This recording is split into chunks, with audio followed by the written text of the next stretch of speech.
Welcome to everyone. आप सभी का स्वागत है। आज मैं एक बहुत ही बेहतरीन जगह आया हूँ, मेरे अपने आइडियल बापू महात्मा गांधी के साबरमती आश्रम गुजरात में, जो कि अहमदाबाद में।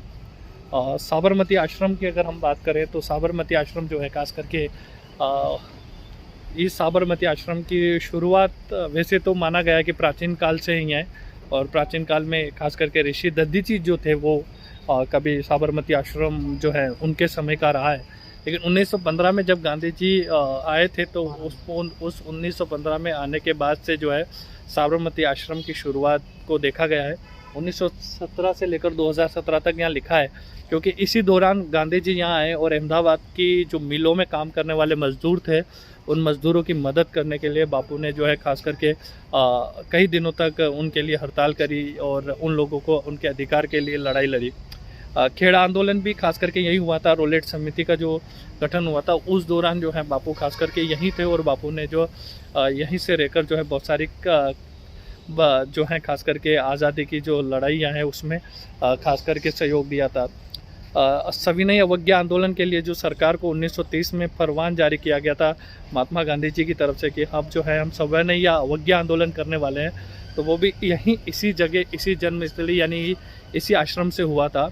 और अगर आपने सुना होगा कि उस दौरान खास करके जो नमक कानून तोड़ा गया था, तो महात्मा गांधी अपने अनुयायियों के साथ यहीं से जो है खास करके नमक कानून तोड़ने के लिए सूरत के पास जो है डांडी स्थान पर गए और नमक कानून को तोड़ा था।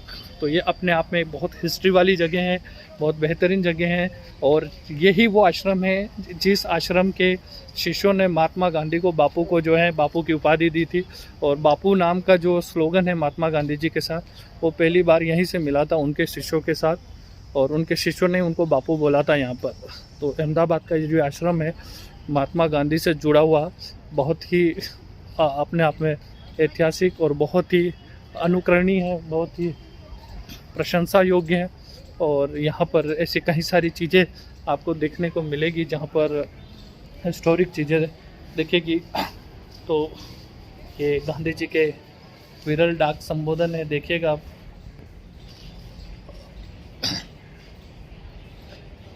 यानी कि ये अपने आप में उस समय के डाक महात्मा गांधी के सिग्नेचर वगैरह किए हुए हैं यहाँ पर।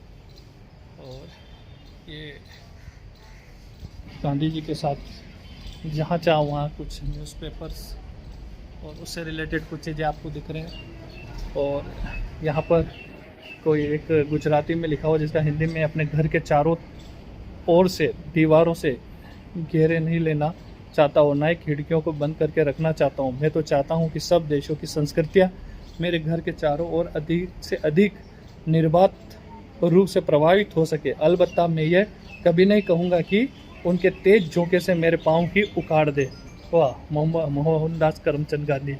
तो देखिए अपने आप में ये जो गांधी जी ने लिखा है तो बहुत कुछ इंस्पायर करता है कि मैं अपने आप को घर के चारों ओर से दीवारों से घेर नहीं लेना चाहता, मैं तो बंद नहीं करना चाहता हूँ, और देश की सभी संस्कृतियों को मिला के आगे बढ़ने की जो भावनाएं थी।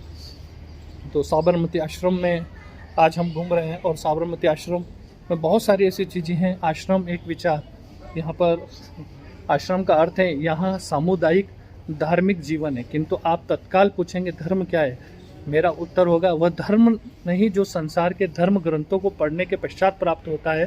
वास्तव में वह धर्म बुद्धि ग्राही नहीं है, हृदय ग्राही नहीं है, हम हमारे बाहर की कोई चीज़ नहीं है। इस तत्व को तो हमें अपने अंदर से उद्भूत और विकसित करना पड़ेगा। यदि हम कोई काम सही ढंग से करना चाहते हैं और उसे स्थायी बनाना चाहता है, तो हमें धर्म की इस मूल प्रवृत्ति जागृत करना ही होगा।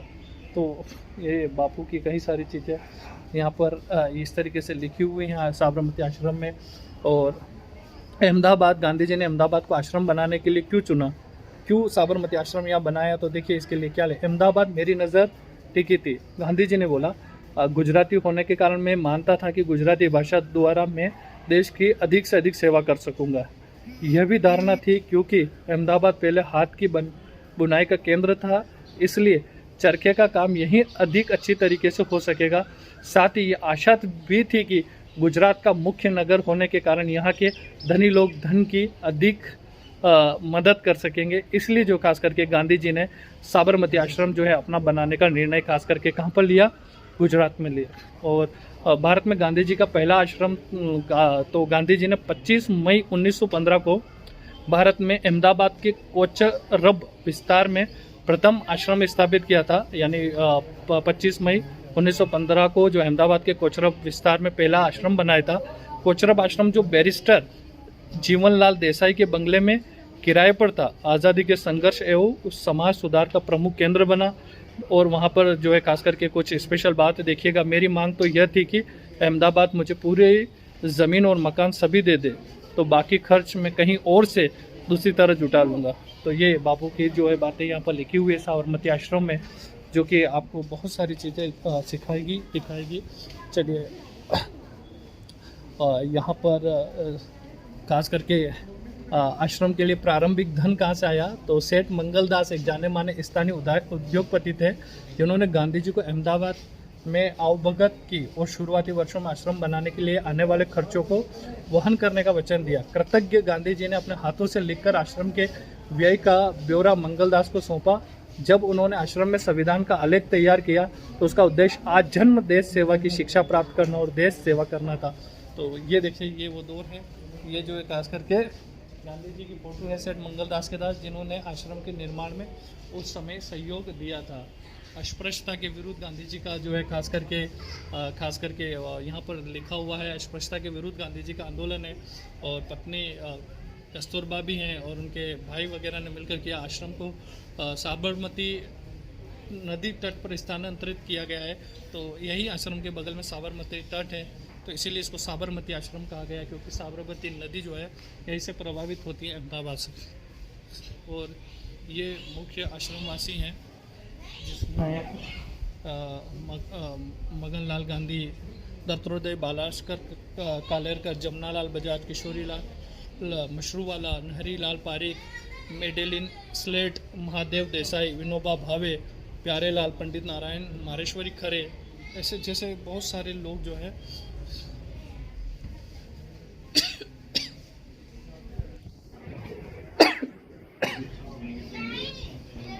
अब दिखाते चरखा।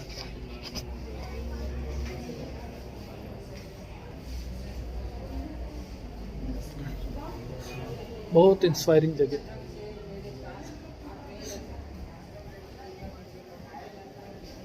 और ये उस समय के जो खास करके न्यूज़पेपर वगैरह है, जिनमें बहुत सारी चीज़ें जो ग्रंथों में या पेपर में निकली होगी, तो बहुत ही प्राउडफुल हो रहा है और बहुत अच्छा लग रहा है। सत्याग्रह देखिए, सत्याग्रह के ऊपर जो है यहाँ पर लिखा हुआ है कि प्रत्येक मनुष्य के सम्मुख संकट निवारण के लिए दो बल होते हैं, एक शस्त्र बल और दूसरा आत्मबल या सत्याग्रह। भारतवर्ष की सभ्यता का रक्षण केवल सत्याग्रह से ही हो सकता है।